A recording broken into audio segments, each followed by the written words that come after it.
Hello दोस्तों, आपका एक बार फिर से आपके अपने YouTube channel GK by Anil bamboo में स्वागत है। दोस्तों, आज हम कंप्यूटर पढ़ेंगे। कंप्यूटर के अंदर कौन सा टॉपिक? मेमोरी। कंप्यूटर मेमोरी एक कंप्यूटर का इंपॉर्टेंट टॉपिक है।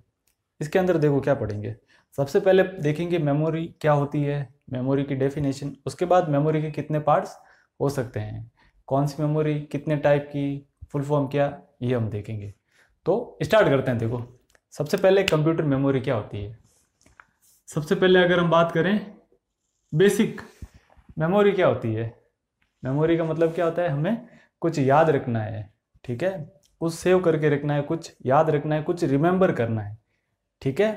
तो कंप्यूटर के अंदर भी एक ऐसा डिवाइस जो कंप्यूटर की इंफॉर्मेशन को क्या करता है, स्टोर रखे, उसको सेव करे, ठीक है, फर्दर यूज के लिए, आगे के यूज के लिए। तो एक बार हम डेफिनेशन बोलते हैं कंप्यूटर मेमोरी की। क्या होती है, देखो यहां लिखी है मैंने, devices use to store data, program, information for permanent और टेम्परेरी बेसिस। किसी डेटा या इंफॉर्मेशन को क्या करना, स्टोर करना, चाहे टेम्परेरी पे करो या परमानेंट बेसिस पे करो, ठीक है। ये होती है मेमोरी। सिंपल सी बात करें तो हमारे फ़ोन के अंदर भी मेमोरी होती है। हम कोई भी पिक्चर क्लिक करते हैं या फिर कोई भी वीडियो बनाते हैं तो उसको क्या करना, सेव करना। अब वो सेव कहाँ पे होता है, वो मेमोरी डिवाइस के अंदर होगा, ठीक है। आगे देखो, कंप्यूटर की मेमोरी डिवाइडेड होती है किस में, प्राइमरी मेमोरी में और सेकेंडरी मेमोरी में। अब देखो, दो पार्ट होते हैं मेमोरी के कंप्यूटर के अंदर। पहला कौन सा है, प्राइमरी, और सेकेंडरी, सेकेंड वाला सेकेंडरी। इनके अलग अलग नाम है, अलग अलग नाम से ये एग्जाम में आ सकती है। प्राइमरी मेमोरी को क्या बोलते हैं, मेन मेमोरी भी बोलते हैं, और क्या बोल सकते हैं, इंटरनल मेमोरी भी बोल सकते हैं, और इसका नाम है सिलिकॉन या फिर सेमीकंडक्टर बेस्ड मेमोरी। तो इसका और भी याद रखना आप, सेमीकंडक्टर, सेमीकंडक्टर मेमोरी, ये याद रखना। सेकेंडरी मेमोरी का क्या नाम है, और ऑक्सिलरी मेमोरी या फिर बैकअप मेमोरी, ठीक है। प्राइमरी के बाद वाली जो होगी वो सेकेंडरी मेमोरी, ऑक्सिलरी मेमोरी या बैकिंग स्टोर। मतलब जो हम बोलते हैं ना कई बार, इस डेटा का हमें बैकअप चाहिए, तो बैकअप मतलब सेकेंडरी मेमोरी, ठीक है। पहले हम डिस्कस करेंगे प्राइमरी मेमोरी की। प्राइमरी मेमोरी क्या होता है, ठीक है, ये देखना हमें। प्राइमरी मेमोरी, इसके कितने पार्ट होते हैं ये देखना है सबसे पहले, ठीक है।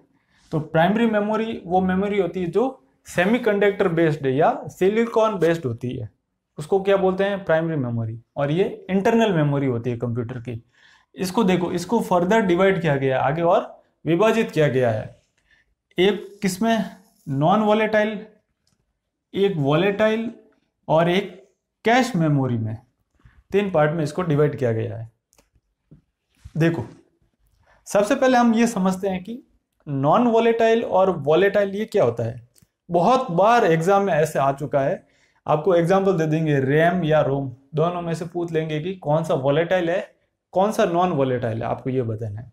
तो सबसे पहले हमें पता होना चाहिए कि वॉलेटाइल क्या होता है, नॉन वॉलेटाइल क्या होता है, ये पता होना चाहिए। देखो, वॉलेटाइल, वॉलेटाइल का मतलब क्या होता है, ऐसी मेमोरी जो इलेक्ट्रिसिटी या फिर करंट पे बेस्ड हो, ठीक है। जब तक हमारी इलेक्ट्रिसिटी की क्या सप्लाई कंटिन्यू जारी है, ठीक है, तब तक ये मेमोरी वर्क करेगी, तब तक ये मेमोरी स्टोर रहेगी, डेटा को स्टोर करेगी। लेकिन अगर जो सप्लाई है, इलेक्ट्रिसिटी है, अगर डिसकंटिन्यू हो जाए, मतलब सप्लाई बंद हो जाए, तो इसके अंदर का जो डेटा है वो रिमूव हो जाता है। तो ये जो वॉलेटाइल मेमोरी, ये किस पे बेस्ड होती है, ये बेस्ड होती है किस पे, इलेक्ट्रिक करंट पे, इलेक्ट्रिक करंट, या फिर इसको बोल सकते हैं पावर सप्लाई पे। आपको ये याद रखना है, बहुत इंपॉर्टेंट पॉइंट है ये। वॉलेटाइल मेमोरी वो मेमोरी होती है जो पावर सप्लाई पे बेस्ड होती है। अगर पावर सप्लाई कट हो गई तो वॉलेटाइल मेमोरी के अंदर क्या होता है, रैम, इस टाइप का जो डेटा है वो स्टोर नहीं होगा और वो क्या हो जाएगा, रिमूव हो जाएगा। अच्छा, रैम, रैम की पहले फुल फॉर्म बताओ, रैंडम एक्सेस मेमोरी, ठीक है, रैंडम एक्सेस मेमोरी। अब एग्जाम में क्वेश्चन कैसे आता है, आपको दे देंगे कि रैम किस टाइप की मेमोरी है, वॉलेटाइल, नॉन वॉलेटाइल, और सेकेंडरी मेमोरी या फिर कैश मेमोरी। तो आपको ऑप्शन कौन सा टिक करना है, वॉलेटाइल मेमोरी। बहुत बार एग्जाम में पूछा गया है कि वॉलेटाइल मेमोरी का एग्जाम्पल बताओ, ठीक है, तो रैम हो जाएगा, रैंडम एक्सेस मेमोरी। रैम के दो और पार्ट होते हैं, देखो ये कौन सा होता है, एस रैम, और एक होता है डी रैम, ठीक है। देखो इनके पीछे जो रैम है इनका तो फुल फॉर्म वही होगा, रैंडम एक्सेस मेमोरी। अब एस रैम के अंदर एस का मतलब होगा static, static random access memory, ठीक है, और डी रैम का मतलब डायनामिक, डी का मतलब डायनामिक रैंडम एक्सेस मेमोरी, ठीक है। तो रैम के अंदर आपको इतना याद रखना है बस कि रैम कैसी होती है, volatile memory, power supply on की तब ये मेमोरी काम करेगी, नॉन वॉलेटाइल है, ठीक है। इसके अंदर देखो नॉन वॉलेटाइल का एग्जाम्पल देखो, रोम, रोम के ये फर्दर पार्ट है, इनके अंदर हमें क्या करना है, इनकी फुल फॉर्म हमें पता होनी चाहिए बस। और एग्जाम में ऐसा भी पूछ सकते हैं कैसे कि ईपी रोम ये किस प्रकृति की मेमोरी है, वॉलेटाइल या नॉन वॉलेटाइल। देखो अगर आपको पता है कि रोम कैसी है, नॉन वॉलेटाइल, और नॉन वॉलेटाइल क्या होती है, ऐसी मेमोरी जो पावर सप्लाई पे डिपेंड नहीं रहती। अगर हम कंप्यूटर को बंद कर दें तो भी इसके अंदर स्टोर डेटा है, जो इंफॉर्मेशन है वो इसके अंदर सेव रहेगी, ठीक है। तो नॉन वॉलेटाइल वो मेमोरी हो गई जो डेटा को स्टोर रखती है अगर पावर सप्लाई कट हो जाए तो भी। इसका एग्जांपल हो जाएगा रोम, रोम की full form read only memory. Read only memory के अंदर क्या होता है कि ये जो मेमोरी होती है ये फिक्स टाइप की मेमोरी होती है, इसके अंदर इंस्ट्रक्शन होते हैं उनको खाली हम रीड कर सकते हैं, ठीक है, उनके अंदर हम चेंजेस नहीं कर सकते, उनको राइट नहीं कर सकते वापस से, ठीक है। तो इसका नाम क्या है, रीड ओनली मेमोरी, उनको खाली पढ़ सकते हैं, ठीक है। अब देखो रोम के और कौन कौन से पार्ट है, पी रोम। अब देखो रोम की तो वापस अगेन वही फुल फॉर्म होगी, ठीक है, रीड ओनली मेमोरी, लेकिन इनके आगे जो अल्फाबेट है इनके नाम कुछ अलग अलग हो जाएंगे, वो देखने। तो देखो पी आ रहा है, पी रोम, इसके अंदर पी का मतलब क्या हो जाएगा, प्रोग्रामेबल, प्रोग्रामेबल रोम। आगे देखो ईपी रोम, ईपी रोम के अंदर देखो खाली ईपी का याद रखना आपको, क्या, erasable programmable read only memory, ठीक है।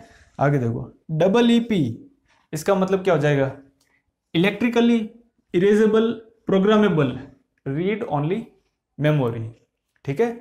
इसके अंदर आपको याद रखना है बस रैम के पार्ट कौन से होते हैं, रोम के पार्ट कौन से होते हैं, इनकी फुल फॉर्म, रैम क्या होता है, वॉलेटाइल, और रोम क्या होता है, नॉन वॉलेटाइल होता है, ठीक है। अब कौन सी बचती है, कैश मेमोरी। कैश मेमोरी क्या होती है, ये एक मेमोरी यूनिट का पार्ट है और सबसे फास्ट मेमोरी यूनिट है ये, फास्टर और सबसे कॉस्टली, सबसे महंगी और सबसे तेज जो मेमोरी है वो क्या है, कैश मेमोरी है। इसके अंदर आपको ये याद रखना है। अच्छा, कैश मेमोरी से भी ज़्यादा एक मेमोरी होती है जिसको बोलते हैं रजिस्टर। रजिस्टर का इसमें यहाँ पे जिक्र नहीं है, लेकिन कैश मेमोरी भी तेज होती है, लेकिन कैश से भी ज़्यादा तेज रजिस्टर्स होते हैं, ठीक है। ये क्या था, प्राइमरी मेमोरी। ये पूरी जो मेमोरी है प्राइमरी मेमोरी को ही बोलते हैं मेन मेमोरी, और ये किसकी बनी होती है, सेमीकंडक्टर या सिलिकॉन की बनी होती है,